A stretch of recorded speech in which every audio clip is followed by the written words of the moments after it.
ეს ოჯახის სიწმინდეო რა, ოჯახის სიწმინდეო, თქვენ გონიათ ევროპაში და ამერიკაში ოჯახის უკეთესია კიდო, შეიხედეთ თქვენ გულში.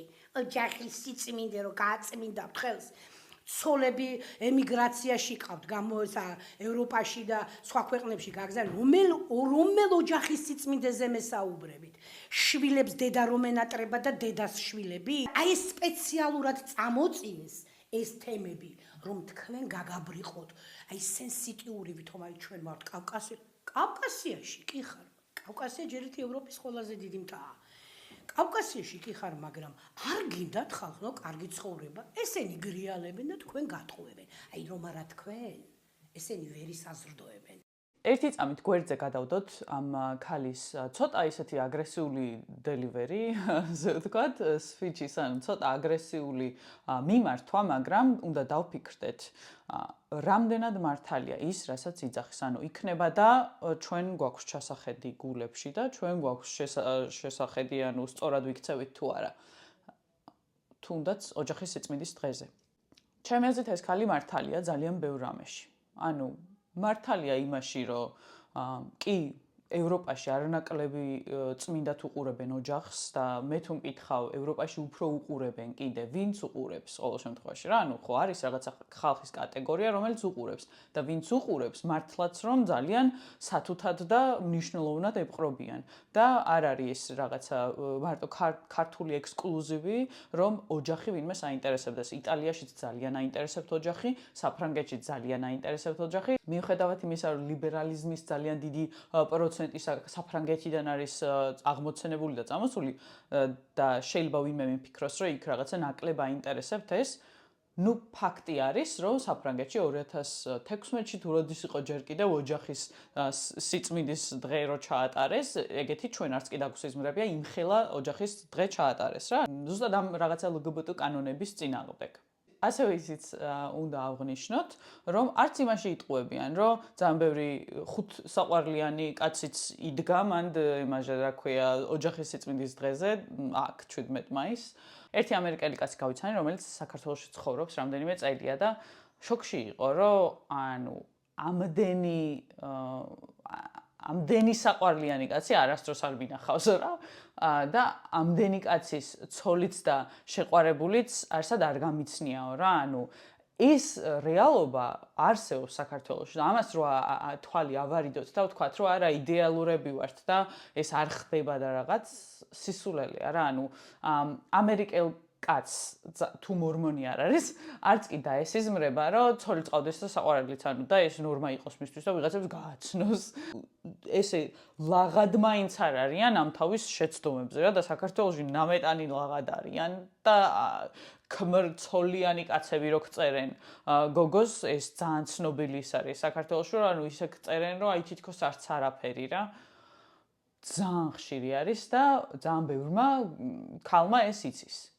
რო ეს ძალიან ხშირია და არავის საქართველოში ეს აღარ უყვირს სამწუხაროდ და არა და ანუ ქრისტიანულად ძალიან არასწორი არის და ოჯახის სიწმინდეზე თუ პრეტენზიები გვაქვს და თუ გვინდა რომ უკეთესები ვიყოთ ამ ხრივ, რა თქმა უნდა, ამას უნდა შევხედოთ.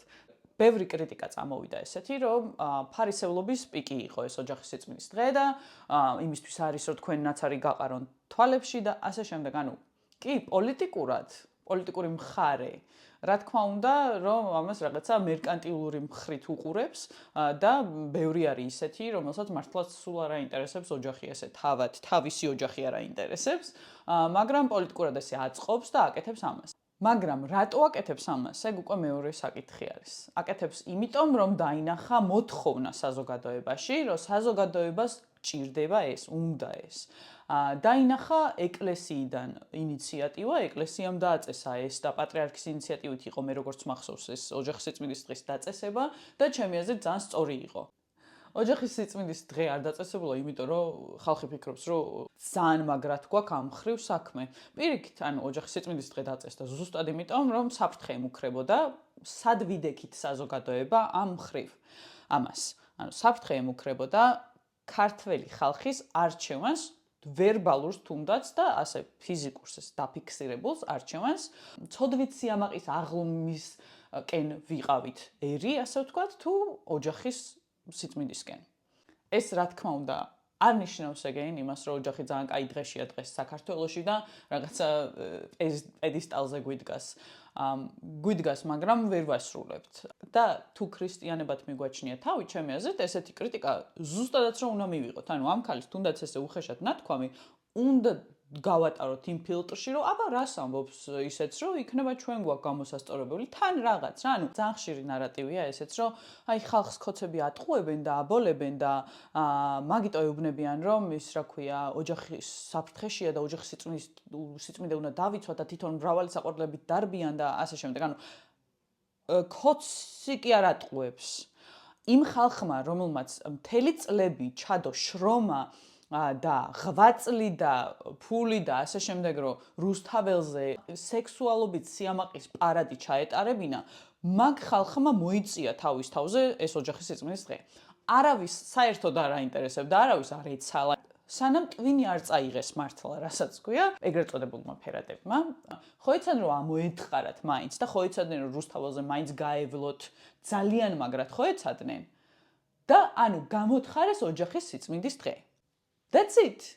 ასევე რაც მინდა დავამატო, რომ ხალხი რომელიც იძახდა, რომ იქ გამოსული ხალხი, 17 მაისს გამოსული ოჯახის სიწმინდის დღეზე გამოსული ხალხი ქოცები არიან, ძალიან მაინტერესებს. ანუ თუ გგონიათ, რომ მაგდენი ქოცი არის საქართველოში და გადაიჭედა იქაურობა ხალხით, მაშინ რა არჩევნების გაყალბებაზე გვაქვს ლაპარაკი?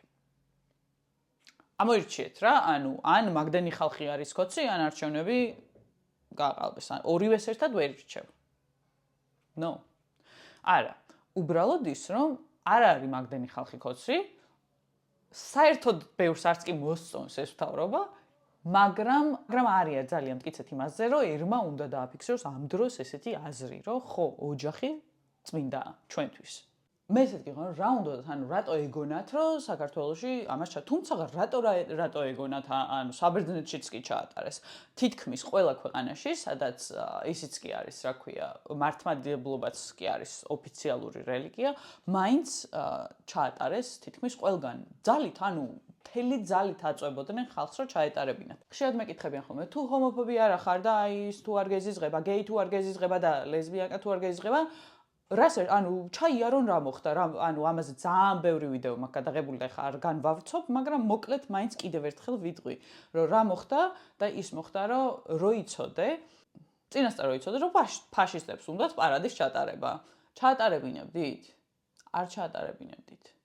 თუნდაც თავიდან არ ეტყობოდეთ, რომ ფაშისტები არიან. ანუ მე LGBT მოძრაობას ისე ვუყურებ, როგორც კიბოს. თავად მოძრაობაზე მაქვს ლაპარაკი და ხაზს უსვავ, რომ არ ვლაპარაკობ ინდივიდუალურ ადამიანებზე, რომლებიც შეიძლება ან შემცდარი იყოს, ან ვიღაცა ფულის გამო რაღაცას აკეთებს, ან რაღაც. თითოეულ ადამიანზე არ ვიძახი, მაგრამ იდეა და იდეოლოგია და LGBT მოძრაობა ჩემ თვალში არის კიბო. ანუ ანტიადამიანური მოძრაობა არის, რომელიც თავად გეებსაც და თავად ამ ასე ვთქვათ, თემის წევრებსაც თვითონ ამ ხალხს ჩაგრავს ასევე.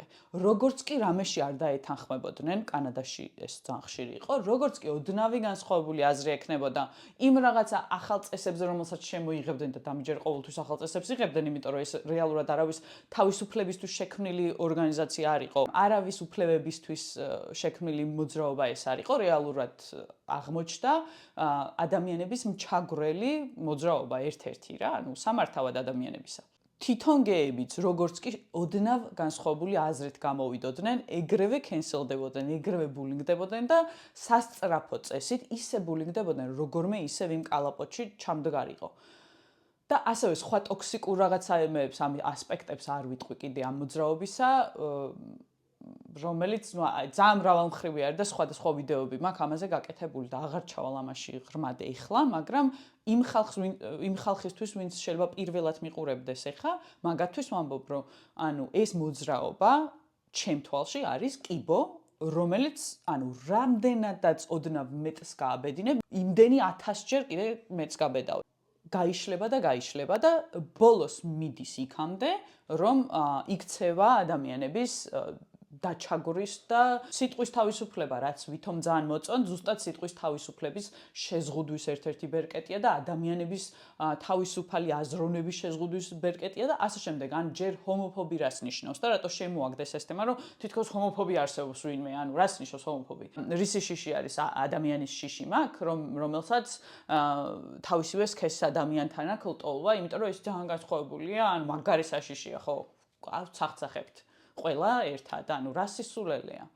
თუნდაც ამ სიტყვის შემოგდება და მე ამ სიტყვით ვიღაცების ჩაგვრა კიდე რომ ანუ come on. Nobody is scared. ასევე გონიათ ხოლმე რომ რახან ქრისტიანი ხარ, შენ შეიძლება რომ ზემოდან უყურებდე ესეთ ადამიანს, ანუ არანაირად არ ვუყურებ ზემოდან და არ მივიჩნევ რომ ჩემზე უფრო ცოდვილი არის, ამას გულით ვამბობ რა, ანუ ჩვეულებრივად ვხედავ, როგორც მე ცოდვილი ვარ, შენ ცოდვილი, ანუ ქრისტიანულად მე ესე ვუყურებ. უბრალოდ ვუყურებ როგორც რავი, აი ჩემი დარო იყოს, რომელიც შემცდარი ამ მომენტში რა, ეგრე ვუყურებ. და შესაბამისად არ მეზიზღება და არც მეშინია არავის სექსუალობის კიდე. უბრალოდ ეს მოძრაობა ძალიან ახლოდან დავინახე და შესაბამისად ვიცი რაც არის რა, ანუ კანადაში რო ვცხოვრობდი ტორონტოში, რაღაცა პერიოდი Church and Isabella-ზე ვცხოვრობდი, ანუ ვინც იცით ტორონტო, გეცოდინებათ რომ ეს არის პირდაპირ შიგ გეი ბარჰუდი, ანუ Rainbow იმაზე გადავდიოდი, ზებრაზე გადავდიოდი, ჩემს საყვარელ კაფეში რომ შევსულიყავი და ყავა მეყიდა. ცისარტყელის ზებრაზე გადავდიოდი, მართლა ვყავთ ყოველ დღე ერთი პერიოდი. თვითონ მოძრაობა ძალიან ტოქსიკურია რა, ძალიან ტოქსიკურია და ამას საქართველოში ესე ჯერ ვიღაცები ვერ ხედავდნენ, იმიტომ რომ ჯერ ხო ხდები, შორს იყო რა, მაინც ის რაღაცა ძალიან მძიმე პერიოდი ამ მოძრაობის გაშლისა. მოკლედ, მე ვემხრობი ოჯახის სიწმინდის დღის მსვლელობას, იმიტომ რომ ვაცნობიერებ რა, რომ ეს დასაფიქსირებელი იყო ქართველი ხალხის მხრიდან, რომ აქ არ გინდათ ეგ რა, ანუ pride, ქრისტიანულად pride, სიამაყე, ცოდვების მამა, ანუ ფუძე არის საერთოდაც რა, ცოდვების სიამაყე და ანუ მაგის პარადს რო ატარებ, ან სექსუალობით სიამაყის პარადს რო ატარებ, ან ეგ არ უნდა მოკლედ ქართულ ხალხს და მადლობა ღმერთს რო არ უნდა. ძალიან კარგია ეს.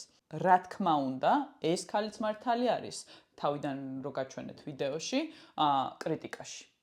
ოჯახის მდგომარეობის საქართველოში. ეს ქალიც მართალია, ძალიან ბევრი კრიტიკაც მართალი არის, რომ ანუ როცა ფიქრობ იმას და გამოდიხარ მაგ ოჯახის სიწმინდის დღეზე, კეთილი უნდა ინეგო და გულს ჩაიხედო რეალურად თან, გარდა იმისა, რომ აფიქსირებ შენ აზრს, რაც ძალიან კარგია.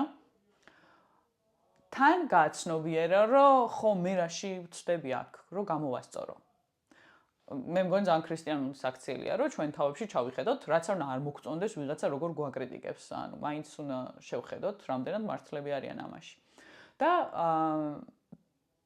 და კიდე ერთი, რომ ეს ხალხი თუნდაც ხუთსაყვარლიანი არ გამოდის და ხუთსაყვარლიანობის პარადს არ ითხოვს რა, ანუ ეს არის განსხვავება, ძალიან დიდი განსხვავება, რომ ცოდვის სიამაყე არის ძალიან ცუდი რაღაც და ცოდვიანობა სამწუხაროდ გვაქვს ყველას, ანუ ყველა ვართ.